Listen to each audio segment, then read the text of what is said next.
Para quem não me conhece, meu nome é Anderson Alves e este é o canal História em Foco.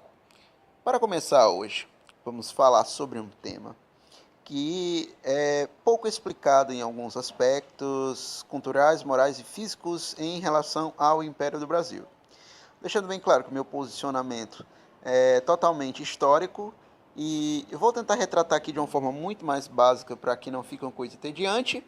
E vamos ter um vídeo prolongado sobre a história do Brasil Império, o que de fato foi o Brasil Império.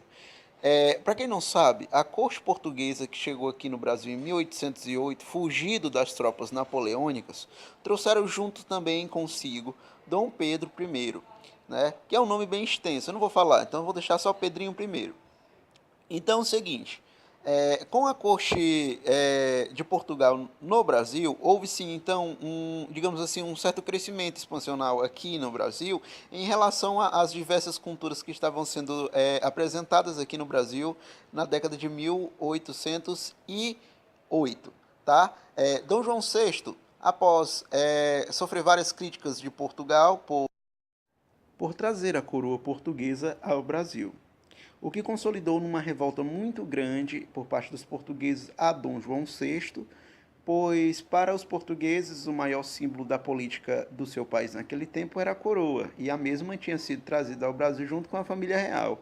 Então os mesmos se sentiram abandonados e assim ficaram indignados com Dom João VI no Brasil e aclamaram a sua volta.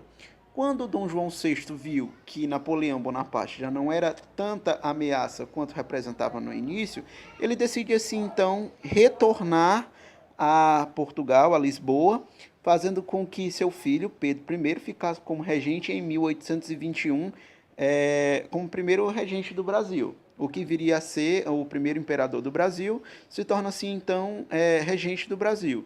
E Dom João VI volta em 1821, para voltar a governar em Lisboa.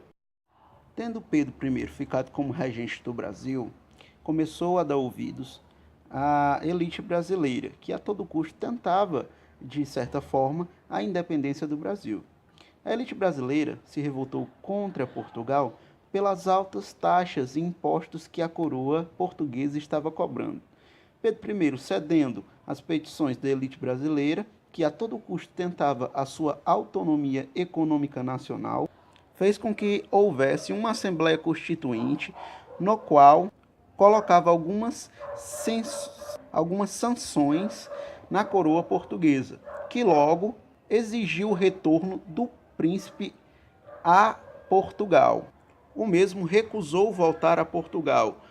Em 9 de janeiro de 1822, então acontece o chamado Dia do Eu Fico, ou Dia do Fico.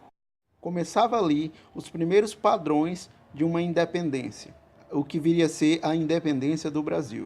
Já preparando uma independência, motivado também por Maria Leopoldina de Áustria, que era na época a primeira chefe de Estado do Brasil, a mesma foi um principal porte também para a independência do Brasil, pois a mesma assinou o chamado Dia do Fico e enviou para Portugal.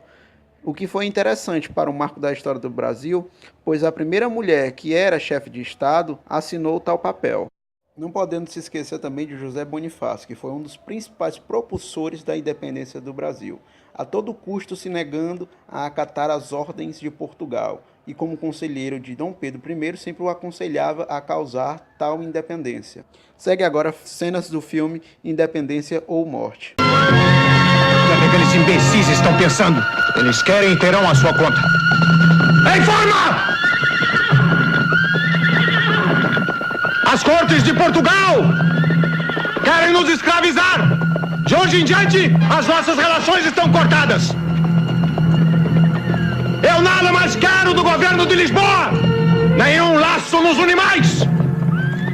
Pelo meu sangue, pela minha honra e pelo meu Deus, juro promover a independência do Brasil. Independência ou morte! Independência! Independência!